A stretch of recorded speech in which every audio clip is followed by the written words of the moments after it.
everybody. Leadle, leadle, leadle, lead on 3. 1, 2, 3. Leadle, leadle, leadle, lead. What's up, guys? So right now, today is Christmas Eve. My dad actually works as a lifty for Park City right now.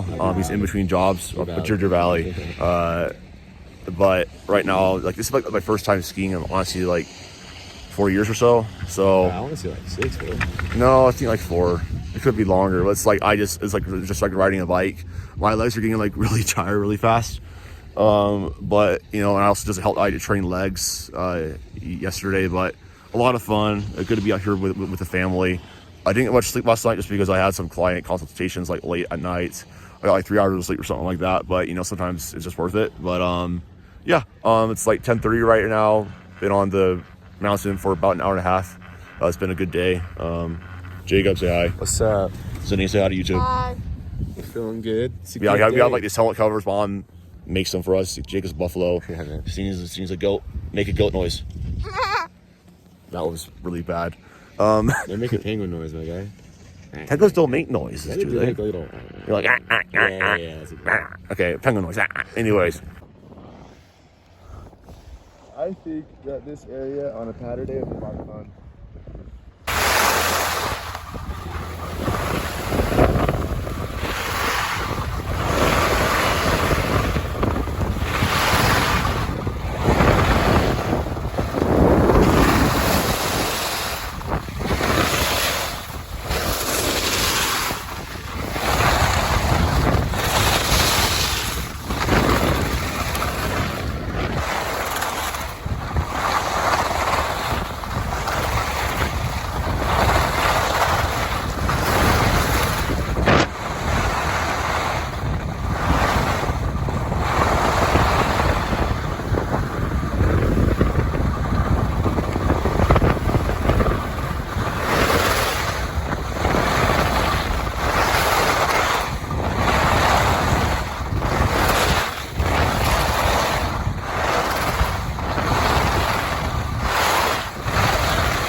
So my family just stopped in to get a little bit of water and whatnot. It's about like the first day of a ski season is so freaking hard. Like I'm just not used to like this long sort of like skiing is like a lot of lunging and back and forth and just a lot of training that I'm not really used to. Like I train for that basically the exact opposite, which is like it's supposed to strength, not being able to like sustain long periods of effort.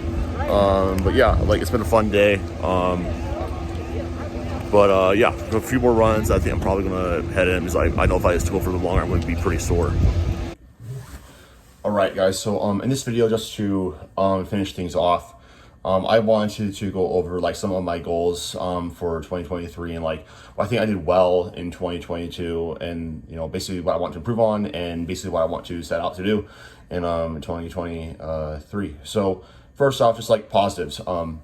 I was able to go from being 180 pounds to 191 pounds, which is my average morning weight right now, like 190 to like 195, sorry, to 191, and over the course of a year. So like, you know, about 10 pounds of muscle mass in 1 year. So that's pretty good, all things considered.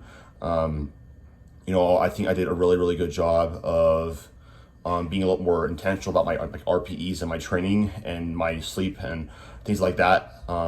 Also, like, you know, just like other like really big wins, like my total went from 1,476 to 1,554 in meet.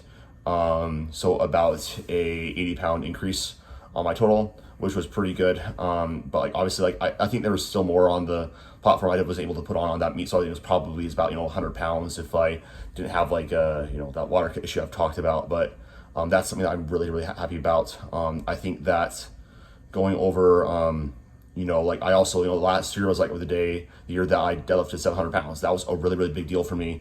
That was like a really big milestone. So much went into that. And that was a really big thing for me. My business has grown a lot.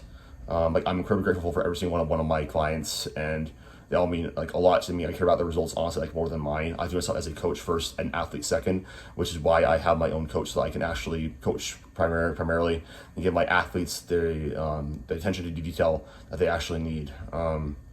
So I think that overall, like, you know, I did a good job with like, you know, certain things. However, you know, there's always things to improve. And I think that one of the things I really want to do is be a little more intentional about my weight gain phases. Because I do this thing where I'm not being as intentional with pushing up my body weight. You know, I kind of do this thing where I'll gain like 3 or 5 pounds, and then I just kind of just hold that for like months, and then like nothing happens. It's like 6 months later, and like I'm like the same body weight, which like that's definitely not maximizing my muscle growth, and that's definitely is compromising some of my long-term progress. So that's something that I really don't want to have happen again this next year or so. Basically, when I'm going to be doing my body composition manipulation phases, what I'm going to be doing is really paying attention to, you know, having like weekly weight targets or monthly weight targets I want to reach. And if I'm not doing that, then actually being like, okay, I'm upping the calories or I'm lowering down activity, like one of the two, to make the scale move up. Because I think I am making things a lot harder on myself, because like I am 5'11", like I'm like very lean, 191, but like for my leverages, I just need to be bigger. And so that's something I want to do. I think that overall, like, you know, if I sort of embrace a little bit more of that, like I'm not going to get fat, like gain like 2 pounds a month. That's like going to be like the most that's like going to be like my target rate of gain when I am bulking. You know, that, you know, cutting is not hard for me, but like really just focusing on that, getting bigger, getting stronger, something that I really want to focus on, because that's something that I just need to do a little bit of a better job of. Second thing I want to do a little bit better is sort of auto-regulating better in terms of volume and intensity. I think that I've actually gotten a lot better this year with, you know, we have auto-regulate intensity, like basically being able to be very true to RPE in training. If I'm 100% honest with myself about what I thought that was, I'm usually pretty bang on, and that's pretty much like solidified by my competition day results, where basically I'm within, like I'm basically like spot on with like what I have on the day, if I'm being 100% honest with myself. That's something I want, you know, I'm happy that I'm out doing, but I want to become a little bit more, I guess, autoregulative and listening to my body a little bit better in terms of training volume. I tend to beat myself up in training a lot because I love training. I love the gym. Like it's harder for me to pull back than it is to push forward. And a lot of that is for like a mental benefit of training, which I think a lot of you can relate to. There's a huge mental aspect to training. In fact, like I would argue that that's actually what keeps people in this game for the long term. It's actually being like looking at things and saying, okay, like, I'm lifting weights or I'm losing weight because it makes me feel certain ways, because it helps my mental health, like confidence, etc. Like it's not about, it comes like less about like the calorie burning and less about, like that, or you might start like maybe like start with like, oh, you hated yourself, in terms of like you're doing this because like you actually care about yourself and whatnot. So that's a topic for another video, but I do want to do a little bit better with basically having more of my training volume dialed in for myself, and paying really attention to basically two sort of metrics, like how overlappingly sore am I in between sessions. Really understanding like starting off a little bit lower with volume, and just like paying attention to like how is my performance actually trending, how do I feel, making adjustments off of that. Because like, for example, if I feel fresh, if I feel like I'm not really beat up that much, like I'm not really trying very hard, I could be trying a lot harder, that's an instance where I would probably increase volume, and I'm like never in that case. More because I find myself in is that I'm like, oh my gosh, like I have like overlapping soreness, strength isn't really going down, but it's also not increasing like it probably should with my training advancements. I'm still probably more intermediate than advanced at this point, so I should be able to like measure progress a little bit more, like block to block, than like meal cycle, or like the training cycle, the training cycle. That's something that I'm going to do, work a little bit more with my coach on, and just refine my volume landmarks a little bit more. And like this is a hard thing to do because like it's not exactly like the same all of the time. Like maximum recoverable volume is a moving target based off of like so many things in your life. But I also think that that's why like auto-regulating things is like that's becomes like such a big part of becoming more advanced. Like with your nutrition, with your activity levels, with your training approach, with your sleep, like with a lot of stuff. You like to talk about like a lot of the best athletes, they have this like sort of like training instinct, like and like nutrition instinct. Like they just know like what to do, and because of their experience. And so that's something I really want to do. Like just last goals, I just want to keep growing Adam Peeler Fitness. I want to keep, I want to keep growing myself. I want to keep growing my company, expanding my coaching team. I have some big plans for like investments and like what I'm going to be doing in my business, and helping out more people, and sort of trying to make my name a little bit bigger in this industry. Like not because like I care about like clout per se, but like expanding my network, and if I do get like more clout, that's going to allow me to help people, and that's what I care about the most. So that's something I want to also do. But like, and then like in terms of like actual lifts, like I truly believe that if I that when I fill out, it's not going to be an if, it's going to be I will. When I fill out 90 kilos, say I'm like covering between 200 to 205. I think that I will be able to squat 584. I think I'll be able to bench press 402. I think I'm gonna be able to deadlift like 750. And I truly believe that it's like in my power, and like it's my kind of like my choice. Whether that happens, and like I can choose to self-sabotage by myself and do things I know aren't the best, or I can like do my job like I talk about with all my clients, and that's part of my brand, and do the thing that my future self is going to be proud of, and thinking long term and like results oriented, instead of just like, oh, I'm doing this for like therapy. So that's this year's flown by. It's been a tough year in a lot of ways, but it's also been an incredibly rewarding year. And I think the most important thing to like just take away from this is like, I think you should always be striving for better. I think becoming complacent can be a really big issue for a lot of people. I think that if you're constantly like, I have to like, if you become like kind of like, okay, I'm satisfied, like you're not going to be able to keep progressing. You always have to keep looking for ways to like refine things, make things better. How could you potentially improve? And that's how the best of the best in anywhere are. Like that, they're obsessed, and that's what obsession is. Just being relentless in that pursuit of excellence. So yeah, thank you guys for watching the video. A little bit different, like the ski content. Not really any training, but want to have something different for this video. But Merry Christmas, Happy New Year. If you guys have any questions, just ask down below.